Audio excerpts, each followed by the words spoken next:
Hello, welcome to Marxism Mondays. Very excited for everyone to be here to finally get started on this. So, planning on it being a pretty short meeting here, just doing like a little bit of pre-discussion, talking about first I want to talk about like the general setup of how we're going to do the book club, and then we'll do a little bit of context and stuff like that for State and Revolution specifically. So I have already sent out a couple of links to documents. So one of them is going to be the basically like the overview of what we're doing. So it'll track what books we're reading, as well as provide links for where you can get it in various different formats, so physical, audiobook, and free online like PDF or Marxist.org or whatever. I'm pinning them now. Yes, thank you, Miranda. So, okay, that's all in the documents. We're going to do twice a month meetings, as you know, unless we decide to change that at some point, you know, based on just whatever works for everybody. And then, yeah, so the current plan is twice a month meeting, reading a chapter between each time. But again, that's something that I feel like we can probably be flexible about, just depending on what we're reading, difficulty level, length, everything like that. And yeah, I don't know. Does anyone have any questions so far about like how everything's going to function? Did we decide like how we're going to do like how we were discussing reading like classical theory and then like maybe reading something more contemporary afterwards, or like reading them at the same time? Yeah. Did we decide on how we're doing that? Yeah, so that's, thank you for bringing that up. That's something I wanted to talk about. So we've got options of how we can kind of handle this. So either, like, one of the first ideas of how I wanted to do this was doing potentially, like, two works at the same time, having each meeting being, like, talking about a different book, but that could just be a lot and like would be easy for people to lose track of things and whatever. So then the other idea that we had was maybe doing like one work and then like a normal like longer work, you know, a couple hundred pages or whatever, and then sprinkling in meetings that are just like a short thing to read, like just a handful of pages. That way we could clip through some decently short material as well and use that to kind of supplement the longer works that we're reading. Does anyone have any opinions about like what we think would work better? I've sort of been part of a book club, but I've had to miss a lot of their meetings. But I just figure we could try one way or the other, and then if some of us are struggling to keep up or whatever, we can just do it a different way. So. And it's also completely valid if we just want to stick to State and Revolution, clear that, and then just move on to the next book or something. Like, that's totally fine too. I'm just spitballing at this point with it. I will also say that one of them is like People's World or People's History of the United States, right? Yeah. That one's really, really long. Yeah. So like that one might be, you know, every once in a while you read like a chapter. Okay. Because, Yeah. like some of the chapters are like I think like 50 pages or something. So Yeah. it's a decent sized one. For sure. What else?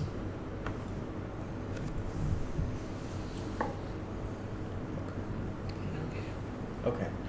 For right now, just focus on State and Revolution then, and then next meeting we can talk about what we want to do. If we want to do a short reading, or if we want to just, you know, go right through State and Rev, that's also completely fine. Okay. And then the only other thing that I wanted to talk about before we actually get into the pre-discussion of State and Revolution was note-taking and like the recording of the meetings and stuff. So also on that overview document, which Miranda pinged, is basically I'm keeping a book club notes document where when you're reading it, if you have questions about the chapter or if you find a quote that you like or anything like that, you're everyone has editing access to be able to go in and add to that document so that it can be like a living document and we can all kind of spitball off of each other and, you know, try to help each other work through maybe more difficult parts of the work. I already have a couple of quotes for chapter 1 in there. They are admittedly very long, and I should probably try to reduce them down a bit. But I know, they, I'm scrolling through them right now. but they are there. They are there for your convenience if you want them. But yeah, definitely want to do that. The other thing that I wanted to do at these meetings is before we go into a new chapter, kind of talk about like context of when things were being written, talk about, you know, basically like give a little summary of what to expect just so that we're not going into everything blind. But okay, so I had as an option here, okay, yeah, so pre-discussion stuff. What do people already know about Lenin and State and Revolution? Anything? It was written in 1911 when they were still a part of the Social Democrat Party in Russia at the time.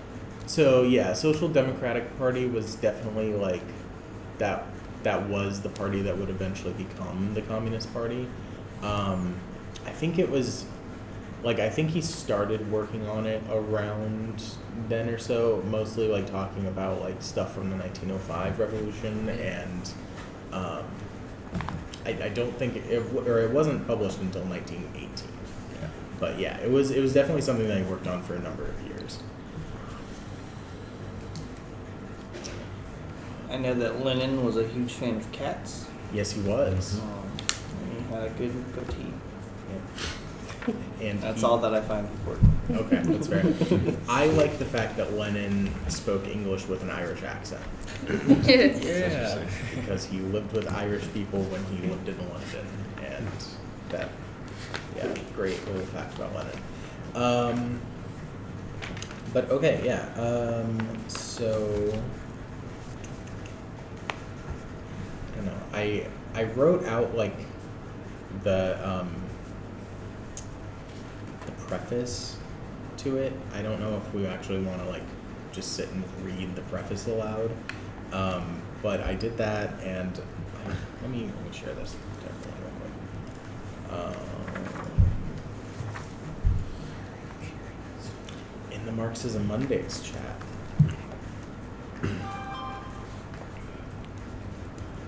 Sorry if this is slightly chaotic.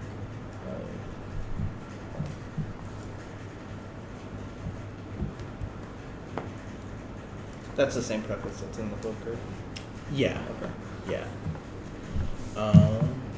Does anyone want to read the preface to the first edition? I can if nobody else wants to. Whatever. Okay. Oh wait, is this what this was? Yeah, the question. Yeah. Yeah. I just wanted to make sure that that was the one he was speaking. Yeah. Yeah, if nobody else wants to. Okay. The question of the state is now acquiring particular importance both in theory and in practical politics. The imperialist war has immensely accelerated and intensified the process of transformation of monopoly capitalism into state monopoly capitalism. The monstrous oppression of the working people by the state, which is merging more and more with the all-powerful capitalist associations, is becoming increasingly monstrous. The advanced countries, we mean their hinterland, are becoming military convict prisons for the workers. The unprecedented horrors and miseries of the protracted war are making the people's position unbearable and increasing their anger. The world proletarian revolution is clearly maturing. The question of its relation to the state is acquiring practical importance. The elements of opportunism that accumulated over the decades of comparatively peaceful development have given rise to the trend of social chauvinism, which dominated the official socialist parties throughout the world. This trend, socialism in words and chauvinism in deeds, I'm not about to try to read that. These people are in a slightly veiled form. Okay. Is conspicuous for the base, servile adaptation of the leaders of socialism and the interests not only of their national bourgeoisie, but their state, for the majority of the so-called great powers, have long been exploiting and enslaving a whole number of small and weak nations. And the imperialist war is a war for the division and redivision of this kind of booty.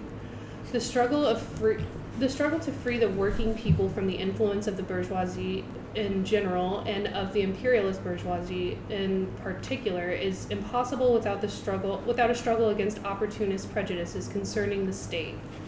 First of all, we examine the theory of Marx and Engels of the state and dwell in particular detail on those aspects of this theory which are ignored or have been distorted by the opportunists.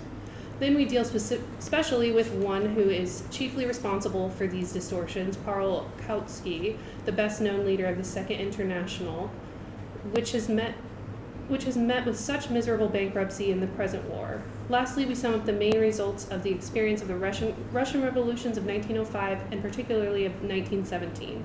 Apparently, the latter is now completing the first stage of its development, but this revolution as a whole can only be understood as a link in a chain of socialist proletarian revolutions being caused by the imperialist war. The question of the relation of the socialist proletarian revolution to the state, therefore, is acquiring not only practical political importance, but also the significance of a most urgent problem of the day. The problem of explaining to the masses what they will have to do before long to free themselves from capitalist tyranny. Thank you, Miranda. That was a little long. So, okay, if I think new rule that if someone wants to take over at some point, just feel free to raise your hand and then stop reading whenever you want to. I can read the end notes here, which I'm not exactly sure where in the book these end notes are from. I got them from the version on Marxist.org, so I'm not 100% sure where this is coming from, other than Marxist.org, but it was when I read it, I thought that it was like a good little primer thing. Did anyone have any questions or comments before we move on to that? Was this before he wrote Imperialism? Mm-hmm. Okay. I was looking that up while Miranda was I was curious about that. Yeah. So, and the war that they were talking about was World War I, right? Yep. Okay. So, endnotes. Lenin wrote The State and Revolution in August and September 1917, when he was in hiding from persecution of the provisional government. The need for such a theoretical work as this was mentioned by Lenin in the second half of 1916. It was then that he wrote his note on the Youth International, in which he criticized Bukharin's position on the question of the state and promised to write a detailed article on what he thought to be the Marxist attitude to the state. In a letter to A.M. Kollontai on February 17, 1917, he said that he had almost got ready material on that question. This material was written in a small blue-covered notebook headed Marxism on the State. In it, Lenin had collected quotations from the works of Marx and Engels and extracts from the books by Kautsky, Pannekoek, and Bernstein, with his own critical notes, conclusions, and generalizations. When Lenin left Switzerland for Russia in April 1917, He feared arrest by the provisional government and left the manuscript of Marxism on the State behind, as it would have been destroyed had he been caught. When hiding after the July events, Lenin wrote in a note, "Entre vous, between us, if I am knocked off, I ask you to publish my notebook, Marxism on the State." It got held up in Stockholm. It is bound in a blue cover. All the quotations from Marx and Engels are collected there. Also those from Kautsky against Pannekoek. There are a number of remarks, notes, and formulas. I think a week's worth would be enough to publish it. I consider it important because not only Plekhanov, but Kautsky too, is confused. End quote. When Lenin received his notebook from Stockholm, he used the material he had collected as a basis for his book, The State and Revolution. According to Lenin's plan, The State and Revolution was to have consisted of 7 chapters, but he did not write the 7th. The experience of the Russian revolutions of 1905 and 1917, and only a detailed plan has remained. In a note to the publisher, Lenin wrote that if he was, quote, too slow in completing this, the 7th chapter, or should it turn out to be too bulky, the first chapters should be published separately as Book 1. Originally, the name F.F. Ivanovsky is shown on the first page of the notebook manuscript as that of the author. Lenin intended to publish the book under the pseudonym, otherwise the provisional government would have confiscated it for his name alone. The book, however, was not printed until 1918, when there was no longer any need for the pseudonym. The second edition appeared in 1919. In this revision, Lenin added to Chapter 2 a new section called The Presentation of the Question by Marx in 1852. Okay. So he is writing this during the middle of the Russian Revolution, basically. And there's some quote that I saw recently where he was talking about this, and he in the book, I can't remember where it's at, but somewhere in the book he says something like he kind of trails off while talking about something, and then comes back and leaves a little author's note that's like, sorry, I had to go do fighting. Like I had to go shoot some people and come back, basically. And he also says like, oh, it's so much more invigorating to actually be doing the revolution than writing this garbage reply to people that don't understand Marxism. But yeah,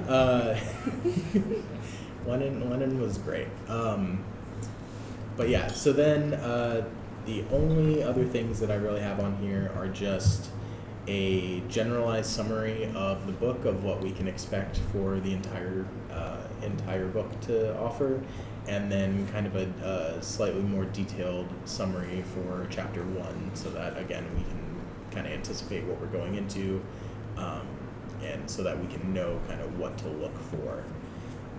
Does anyone want to read the book summary? I can do it. If you want it, you got it. All right. State and Revolution by Vladimir Lenin is a seminal Marxist text that explores the nature of the state and its role in revolutionary struggle. Lenin critiques the bourgeois state as a tool of class oppression, arguing that it serves the interests of the ruling capitalist class.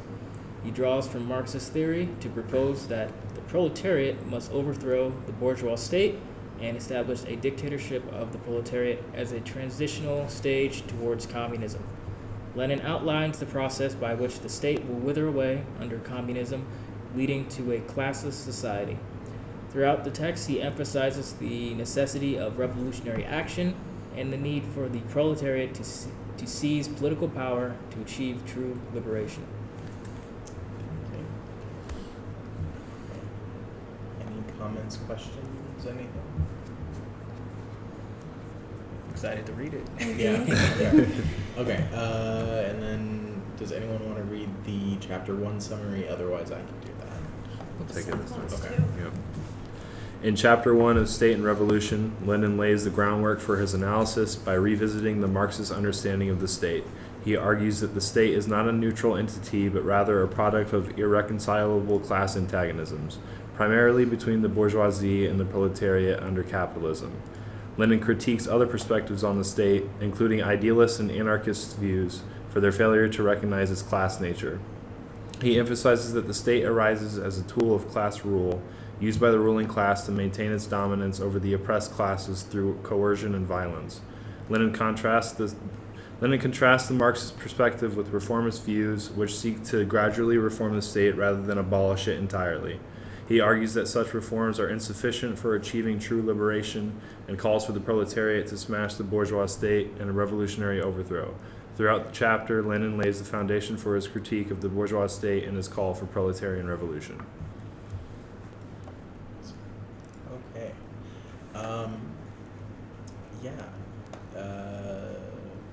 Thank you. That's what I'm here for.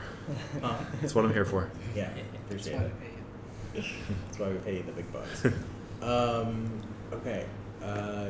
Does anyone want to? I have a kind of a quick question. Yeah. Well, I guess it's not really quick, but when I first read this, one of the things that I kind of got stuck on a little bit, and I still don't really understand, is throughout the whole thing, he's basically talking shit about different philosophies and ideologies, especially those from Kautsky, whatever his name is. But I never really understand what their philosophies or ideologies kind of pertain to, so like it didn't connect with me as much, because he would say like this is why they're wrong, but I didn't know what they were talking about to begin with. Yeah. So I was wondering if you or anybody else here knows what those people or what different ideologies of the state were before this book. Yeah, so I know, so his main critiques are against, I think the big three are like Kautsky, Plekhanov, and Bernstein. And I know Bernstein's big thing, so Bernstein was big in the German Communist Party or Social Democratic Party, whatever. You'll see a lot of Rosa Luxemburg wrote a lot of shit about Bernstein as well. Basically, Reform and Revolution by Rosa Luxemburg was one that was a big response to Bernstein, because Bernstein was more of a reformist and a revisionist. He wanted to try to reform his way into socialism rather than do it via overthrow of the state. Kautsky kind of similar, I guess, in that he viewed it as you know what, I'm not gonna try to, because I'm not gonna be able to give a good enough response right now for that. So that being said, though, definitely we can discuss Kautsky, and I can accumulate some summaries of him and stuff like that, and we can definitely talk about it at the next meeting. Reach out to Connor. He just started reading a Kautsky book. Okay. So that's super long, but he might have some interesting insight to it too. Okay, yeah, definitely. Do you have his number? I'm not sure. I'll send it to you. Okay. Something that, because when I first read this, one of the things that stuck with me from the first few chapters is that a lot of the abolitionist movement for police abolition and prison abolition also find a lot of their theoretic theory roots and their power analysis in some of the older state and revolution, and that's kind of where they initially found their origin in their ideas. And I think that was kind of interesting, is that you can kind of see the parallel between state and revolution kind of laying this foundation as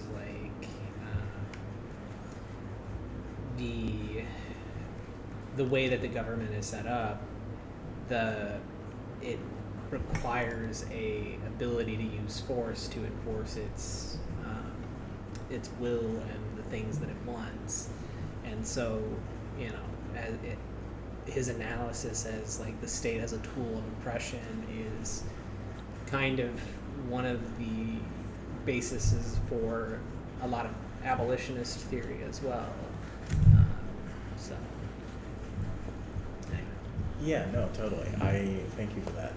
I think that like some of spoiler alert, some of the quotes that I have for chapter 1 in here already kind of deal with that, because Lenin talks a lot about this concept of special bodies of armed men being like the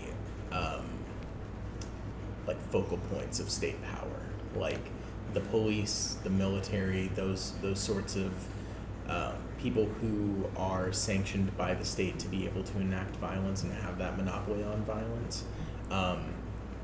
Very much comes from the state, but at the same time, you have to realize that the state is a tool used by the ruling class. They are very much intertwined, and the abolition of the state is not something that's going to be able to be done until class war is not necessarily over, but until class war is in a very different stage than it currently is. Because right now the state is useful for the bourgeoisie, for the ruling class, in order to be used against the working class in order to keep us down. And yeah, thank you. Anything else?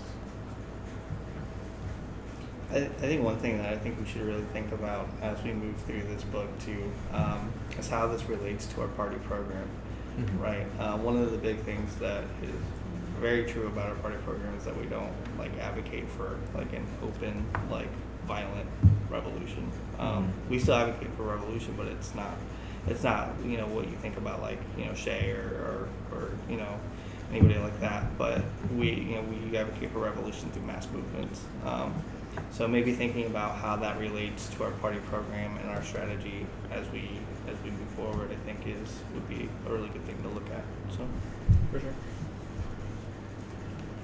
I have more to say, but I'll leave space for other people in case. So Nick is on stack. Anyone else? Before? So the other thing too that I'm kind of adding to what Noah's saying is how does it relate to our local work, right? For instance, I was thinking about this because I'm also reading a book about how do you not gentrify a neighborhood but also restore the neighborhood to a livable condition for people that live there, and one of the things that in thinking about that idea of the state as a tool of class oppression and class struggle, one of the arguments that's made in this book is that the biggest problem facing our housing, this other book that I'm reading is one of the biggest problems facing our housing situation right now is that the only way we can produce more housing is if a private entity makes a profit and is profitable to that private entity. And if it is not profitable, then it cannot be made. It will not be produced. And so it puts, there's a class struggle that exists there of trying to get housing built requires you to use and engage with the local governments that you live with or live under. And so the government has a massive role in the private housing market and whether or not housing gets built. But its role right now is to bankroll basically the stocks of these real estate companies to make sure that they make money off of the development of new housing. So it's why we can't have nice things. Yeah, thank you. What was the name of that book? Thanks for everything. Now get out. Oh, right. Okay. You talked about that earlier on one of the Discord channels. Okay. Cool.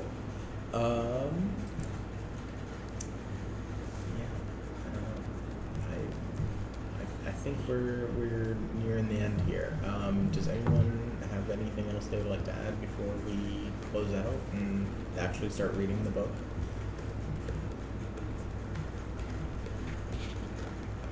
Nope.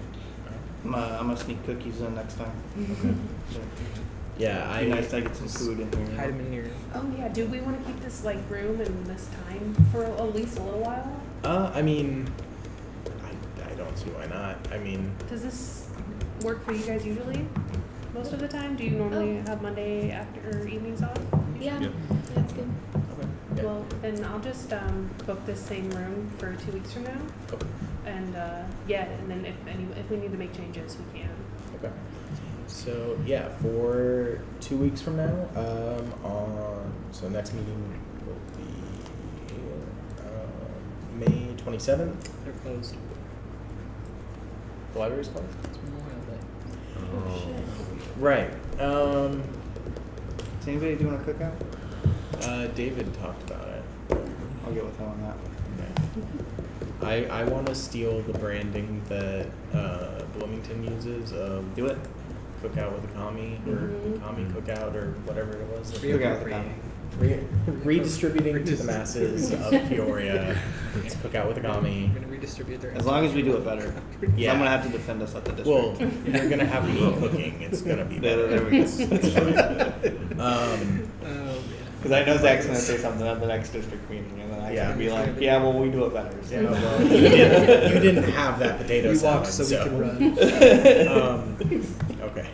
Yeah, exactly. Especially is after they tried to claim. That's what I mean. Yeah. At the district convention, they tried to claim Peoria CPUSA was started up because of them, which is garbage. We had membership here in the 30s and 40s. I know. I had to drop a history bomb on him. Yeah. Noah defended us well. But okay, yeah. So for next meeting, just have first chapter read. Should we try to just do it on the Tuesday after, or should we try to go somewhere else? I mean, we could just do the Tuesday the 28th if that Does works for anybody have everybody a- else. Is that good? So I think- Good Cool. for me. Okay, that'll work. Cool. So next meeting Tuesday 28th. Have first chapter read. If anyone has any questions or Oh, yeah. notable quotes or anything like that, We should probably not talk about it in the chat then, huh? Otherwise, we won't have anything to talk about it then. Because I was like, if I have a question, Write I'm it gonna down. text y'all. okay, well, But then I don't want to. how about this then? If you have a question, put it in the book club notes document. Oh yeah, that's And then just like ping the Discord. And then anyone who wants to respond can do so. They can just, like under the answer section, just like put your name and then your response. And we can definitely cover those during our meetings. And also, yeah, any like cool quotes or anything that you want to think like we should try to emphasize during our conversation about it, just feel free to leave in the quotes section. I am going to go cut down those quotes that I put in. But yeah, okay, so thank you everyone for coming and meeting adjourned.